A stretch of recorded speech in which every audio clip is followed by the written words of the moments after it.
Hey y'all, welcome back to my channel and welcome back to another edition of Foodie Fridays. Today we're making pepper steak to satisfy that Chinese food craving I've still been having. So the ingredients that you're going to need for this recipe are 1.5 to 2 pounds of any type of steak, beef strips. I had some that I bought from Walmart I did not use, as you're going to see me here, and I recommend 2 pounds, only used 1 pound. 1 green and 1 red bell pepper. Then you're going to need 1/2 of a white onion sliced, 1.5 cups of beef stock, 3 tablespoons of soy sauce, 1/4 of a teaspoon of ginger, 1/4 of a teaspoon of garlic, and then 1/4 of a teaspoon of pepper. We're also going to add 2 teaspoons of brown sugar. All right, y'all, so let's get to cooking.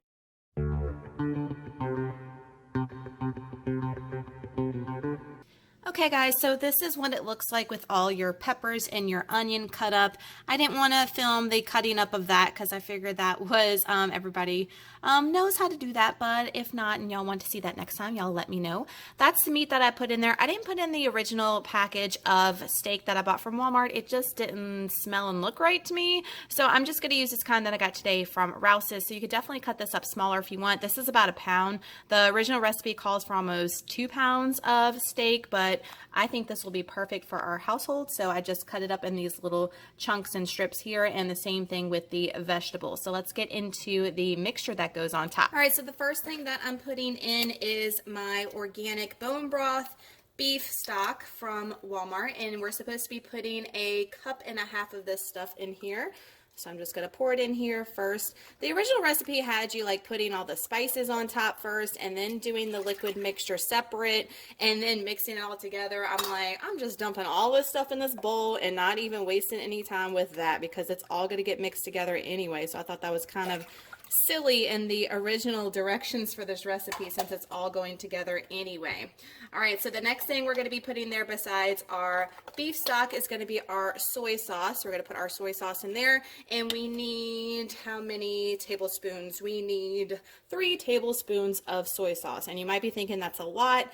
This is any type of Chinese food, guys, usually is on the higher side for sodium, so definitely try to get the light reduced sodium soy sauce. It's still a lot, so don't add any salt to this recipe, definitely, because you're getting it from all these different ingredients already. All right, the next thing we're going to put in is some ginger, which is a nice little touch. So we're going to be putting in 1/4 of a teaspoon of ginger in there, and that's going to give it a little something something, I'm sure. So I don't want to put too much because ginger is pretty potent as far as a spice. So that is 1/4 of a teaspoon of ginger going in there. We're also going to put in 1/4 of a teaspoon of garlic powder. I didn't realize how low I was on garlic powder, y'all. I mean, look at this. This is a problem. I'm almost out. So there's 1/4 of a teaspoon of garlic powder, and then also 1/4 of a teaspoon of pepper going in, and there we go. And then the last thing, which I think this is kind of neat, is 2 tablespoons of light brown sugar. Now this is going to give it probably a little sweetness to kind of weigh out your saltiness we've got going on. So there's 1, and y'all make sure that when you're putting your brown sugar in, that you really like compact it down into the measuring spoon. That way you're getting the right amount going in there. All right, so that's everything that we need for our mixture that we're going to put on top of our beef and vegetables. So I'm just going to go ahead and give that a nice whisk. Like I said, they wanted you to put, I think, just the soy sauce and like the spices and then go back and do the beef broth and the light brown sugar. I'm just throwing it all in a bowl and putting it on top of here. So just a little bitty whisk there. That should be good. And we're going to pour this on our beef and vegetables. All right, y'all, so we're just going to pour this mixture, like I said, right on top. You want to make sure that you're not splashing any outside. And I am going to mix this up, and I'm also going to get a spatula here, or silicone spatula, and I'm going to get all that spice out because there were some spices stuck at the bottom, and I want to make sure we get all that seasoning in there just right.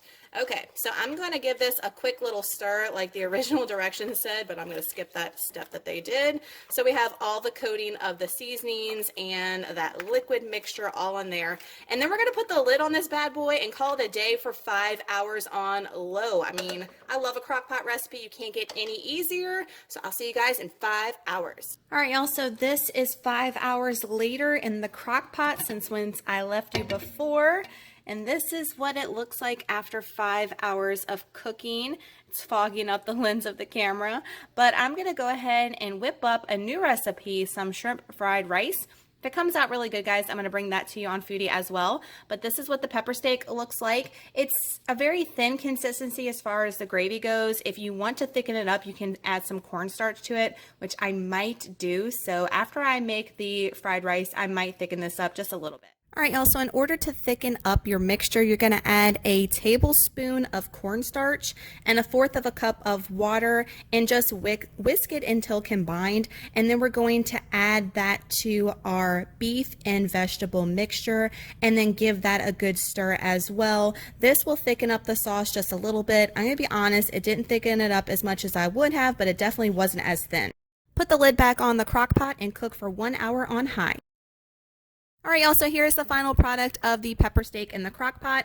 We really enjoyed this recipe. Things that I suggest for you to do is definitely add more than a pound of steak, add more vegetables, and I think that would even out great with that liquid mixture that's in there and it not be so saucy, if that makes sense. Unless you're gonna serve this over white rice, I think that would be spot on. So I'm definitely gonna add more beef and more vegetables next time. I think it would definitely work well with the liquid mixture.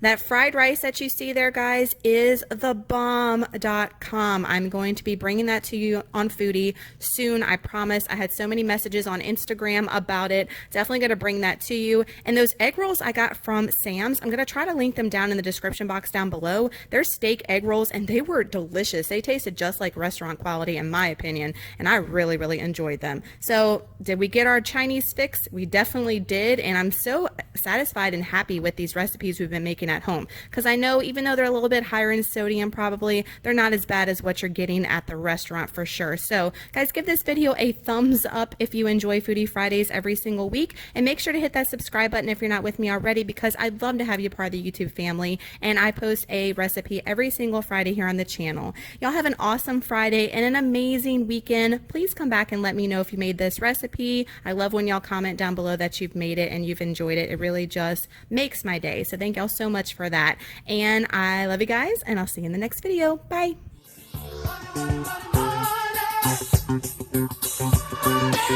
Bye.